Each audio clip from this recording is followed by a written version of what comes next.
All right, let's jump right into this explainer. Today, we're exploring something absolutely fascinating, how a dramatic, localized rebellion over in first century Corinth actually helped forge the organized global institution of Christianity as we know it today. It's a journey from total vulnerability and chaos straight into strict control. You'll see how a scattered, grassroots movement basically transformed into a highly structured, unified force. Our foundational source for all of this is a really seminal text, Early Christian Fathers, translated and analyzed by Cyril C. Richardson. This work is incredible because it gives us a direct, unfiltered window into the literature of a wildly transformative era, the 1st and 2nd centuries.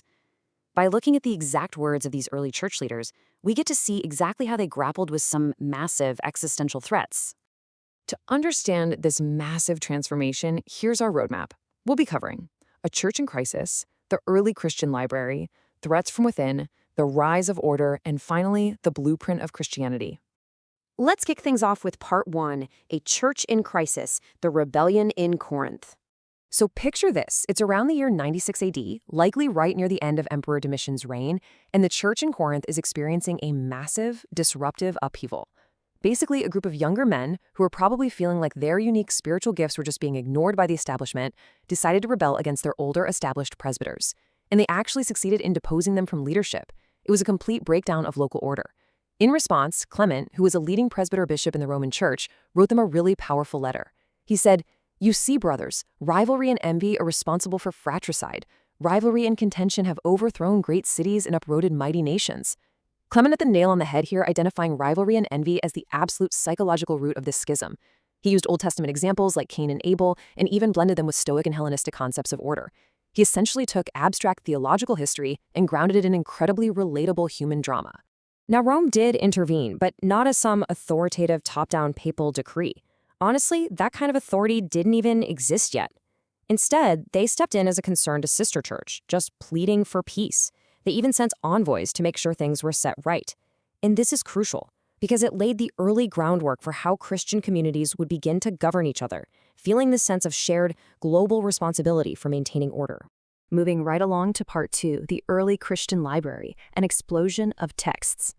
As we move into the 2nd century, we see this unbelievable surge in the sheer volume of writing as the church expanded its borders. We've got letters addressing internal crises, much like Clement's, or the ones written by Ignatius and Polycarp. Then you have apologies. These were brilliant philosophical defenses of the faith aimed directly at pagan emperors.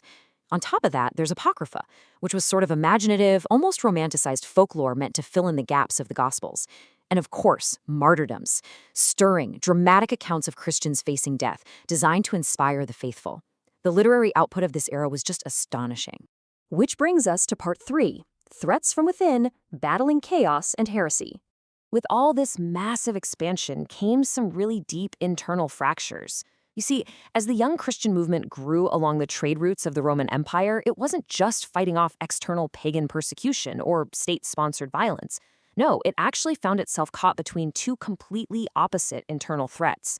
On one side, you had Gnosticism. This was an intellectual extreme that basically believed the physical body and the material world were inherently evil.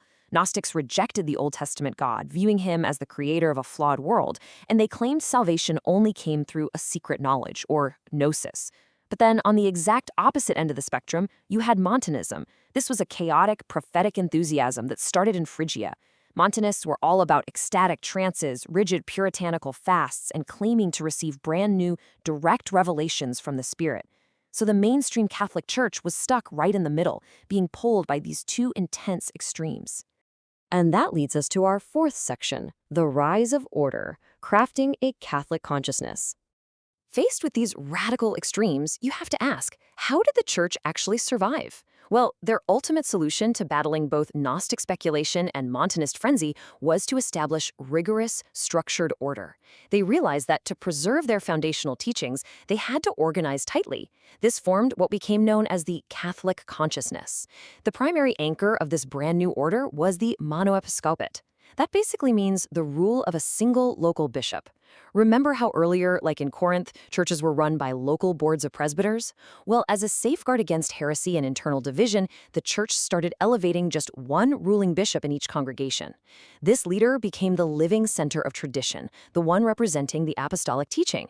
By replacing a vulnerable committee with a single ruling bishop, they created the administrative and theological stability the church so desperately needed.